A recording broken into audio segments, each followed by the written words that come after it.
Buen día. Gaby, ¿cómo estás? Bien. Salimos un poco del 9 de julio. Qué Sí, día ayer, ¿no? tremendo. Ayer, antes de ayer. Excelente la cobertura. Mucho trabajo acá, la verdad. Tanto acá en cámara, afuera, en el control. Excelente. Así que felicitaciones para todo nuestro equipo. Así que bueno, me autofelicito también, mira, que Muy estamos bien, ahí me atrás encantó. siempre. Gaby, cambiamos de tema rotundamente porque vamos a hablar de algo que nos fascina. Vamos a hablar del universo, vamos a hablar de los planetas, pero principalmente de la Tierra. ¿Por qué? Porque nos enteramos que se ha acelerado algo imperceptible para nosotros, pero nos va a explicar ya Olga Pintado, doctora en física. Se aceleró la rotación de la Tierra. ¿Qué significa eso, Olguita? Buen día, ¿cómo está? Hola, buen día, Flor. Buen día, Gaby, ¿cómo están? Bueno, muy bien. Bueno, ¿Qué significa esto, no? ¿Lo vamos a notar? ¿Habrá cambios? No lo vamos a notar. La Tierra,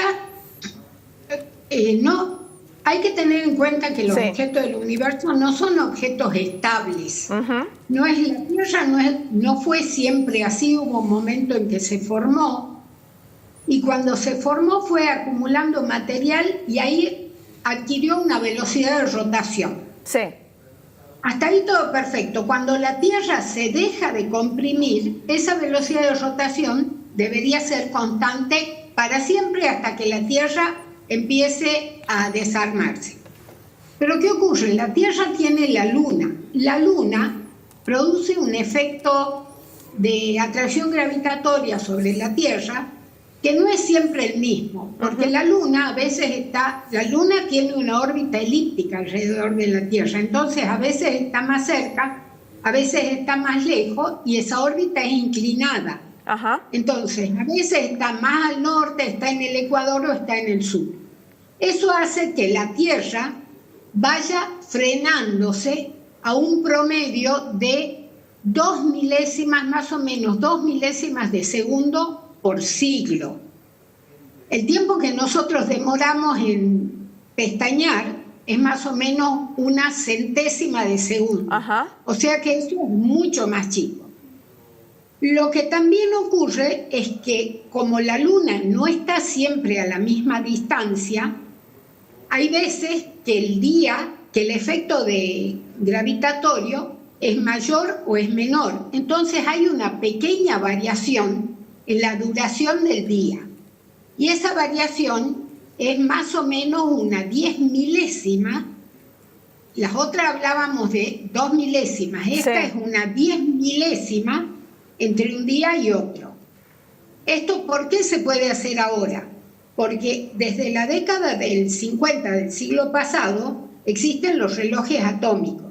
Y ahora se pueden usar esos relojes atómicos para medir la velocidad de la Tierra. Entonces tenemos más precisión. Claro. Y puede variar. Ahora, según dicen, el 26 de junio fue más corto que el 27 o al revés, no recuerdo bien. Pero la diferencia fue de una 10 milésima. Eso ni nos enteramos. Entonces no es tan grave. Pero en el futuro, ¿esto es acumulable o no? Hay cosas que son acumulables, que es esas 2 milésimos que se va aumentando por siglo. Pero eso tampoco es constante porque la Luna se está alejando de la Tierra más o menos 3 centímetros por año. Entonces eso significa que al alejarse la Luna el efecto gravitatorio va a ser menor y también va a ser menor el efecto sobre la rotación de la Tierra. Y eso todo esto... Claro, ¿y eso va a producir días más cortos o más largos? ¿Cómo es el resultado? Días más largos, más largos, pero de acá a que pueda afectar al ser humano van a pasar varios cientos de miles de años, ¿no? Porque nuestro cuerpo está acondicionado para tener un día de 24 horas aproximadamente, no es 24, por eso tenemos los años bisiestos. Pero más o menos para esa hora está acondicionado el cuerpo humano para funcionar correctamente. ¿Siempre la rotación tuvo esta misma velocidad? ¿Fue cambiando? ¿Qué otros factores también influyen en la rotación de la Tierra? En la rotación de la Tierra no influyen otros factores y se cree que siempre fue cambiando. Lo que pasa es que no hay mucho tiempo para atrás en que podamos medir la rotación de la Tierra con cierta precisión, ¿no? Lo que hay que tener, y a mí me resulta más, digamos, impresionante, es que la Luna se está alejando de la Tierra. Entonces va a llegar un momento en que no va a haber eclipses, porque el eclipse de Sol, por ejemplo, es cuando la Luna tapa el Sol. Hay dos tipos, el que es anular, cuando se ve un anillo del Sol alrededor de la Luna, y cuando no se ve nada. No, eso depende de la distancia que esté la Luna de la Tierra. De la Tierra, sí. Si la Luna se va muy lejos, va a ser proporcionalmente más chica la sombra. Claro. Entonces no habrá eclipses. ¿Y esto de cuánto tiempo hablamos? De cientos de miles de años. Claro. Nosotros no lo vamos a ver. Pero sí a veces escuchamos que decimos hay un tránsito de Mercurio por el Sol. Es cuando el Sol pasa frente a Mercurio y se lo puede observar. Sí. No a simple vista, con telescopios especiales, con protección especial. Lo mismo va a pasar con la Luna, va a estar tan lejos que no va a tapar nada al Sol, o va a ser una pequeña sombra que vaya pasando frente al Sol. Claro. Pero esto no nos va a afectar tanto. Hay otras cosas que ahora se habla también de cómo está afectando la rotación, el eje de rotación de la Tierra, algunas cosas que está haciendo el ser humano. Por ejemplo, al sacar agua de las napas. Las grandes represas, en ¿cómo China afectan a la Tierra? Hace poco salió una información en China sobre una represa, pero millones de litros, y que decían que afectaba justamente uno de los ejes de la Tierra. ¿Esto es real? Eso es real. Sí. Lo que pasa es que también son décimos de milímetros. Claro. Miren, yo recuerdo la primera vez que asistí a una reunión científica fue en San Juan, en el año debe haber sido 79-80. Sí. Y ahí se hablaba de los efectos que estaba produciendo sobre la corteza terrestre la represa de Asuán, la que se hizo en Egipto, porque afectó la actividad sísmica de esa zona. El mismo peso del agua estaba afectando la corteza terrestre. Claro. Pero son variaciones muy pequeñas que a nuestra vida diaria no nos afectan. También leí que algunos terremotos han tenido su efecto también, ¿no? Grandes terremotos en la historia, por supuesto.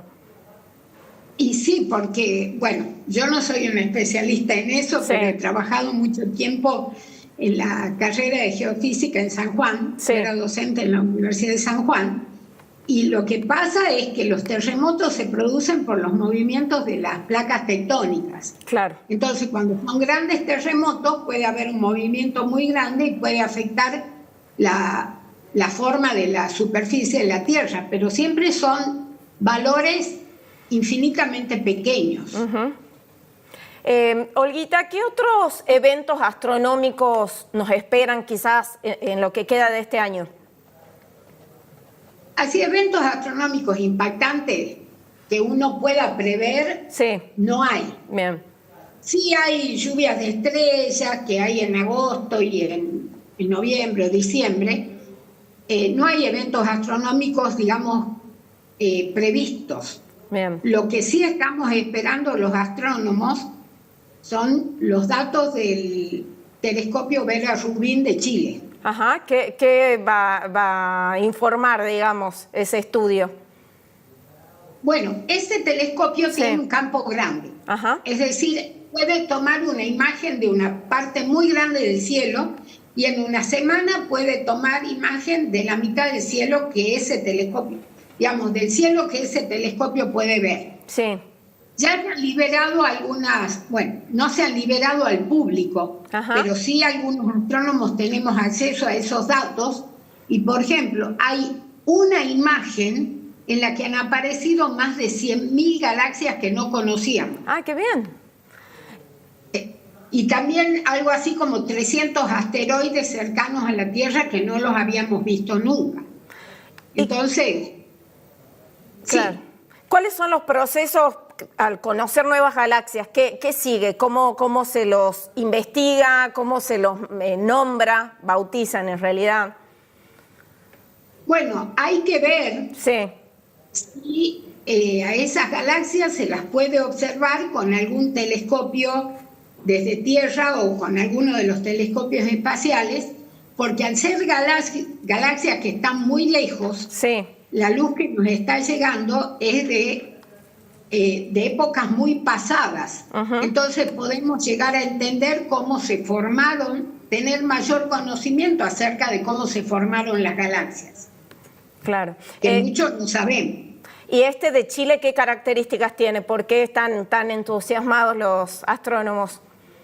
Bueno, lo más particular es que puede tomar un campo grande. Ajá. Con un telescopio como los BLT de Chile, que son 3 telescopios de 8 metros, Sí. uno puede observar una parte muy pequeña del cielo. Este telescopio puede observar una parte muy grande del cielo y entonces, como tiene un procesamiento rápido, en cuestión de segundos, ellos pueden informar los cambios que ha habido entre una imagen y la siguiente, o entre una imagen y la del día anterior. Entonces ahí podemos saber, bueno, vayamos todos a tratar de observar esta parte del cielo. Bien. Y la particularidad más importante es que tiene 3 espejos y el espejo terciario está tallado dentro del primario. Eso se ha hecho para que la luz recorra la distancia que tiene que recorrer en una distancia más corta y sea un telescopio de un tamaño razonable, porque si tuviese solo 2 espejos, campo grande y un espejo primario de 8 metros, el telescopio tendría que tener más de 20 metros de largo y eso sería casi imposible de mover. Claro. No, bueno, es una tecnología muy impresionante. Sí, sí, me imagino. Nosotros difícil de entender de este lado, pero si estás entusiasmado, Olguita, quiere decir que es impresionante el alcance. Sí, yo hace unos años pude ver cuando estaban puliendo el segundo espejo dentro del primero, porque eso se hizo en el taller de construcción de espejos de la Universidad de Arizona. Que es donde está el Observatorio Vaticano, donde yo voy a observar. Qué bien. Así que tuve la suerte de ver eso. Bueno, muchísimas gracias a la doctora Olga Pintado, doctora en física acá, que siempre nos cuenta qué está pasando en el universo y, por supuesto, también la pueden leer en sus columnas, ¿no? Los domingos, Olguita. Bueno, muchas gracias. Muchas gracias. A divulgar la astronomía. A vos, muchas gracias. Bueno, Gaby, no vamos a notar esta aceleración de la rotación. Sí, también nos contaban de este telescopio en Chile, que está bueno, que han descubierto nuevas galaxias, asteroides cerca de la Tierra, y todo en movimiento, ¿no? Tanto que desconocemos, y bueno, está ahí Olguita para contarnos, le digo de cariño, Olguita. No, obvio, es una genia. Doctora en física y una le dice Olguita de cariño, ¿sí? Obvio, porque además nos ve siempre, le mandamos un beso enorme, la queremos mucho. Escribe para acá, columnista. Obvio, claro. Un placer tenerla que acá. más sabe. Bueno, Flor, nos vamos nosotros a repasar un poco más de títulos de la mañana, si te parece, ya venimos con más notas y vamos a hablar de este título del ámbito local que tiene que ver con una intimación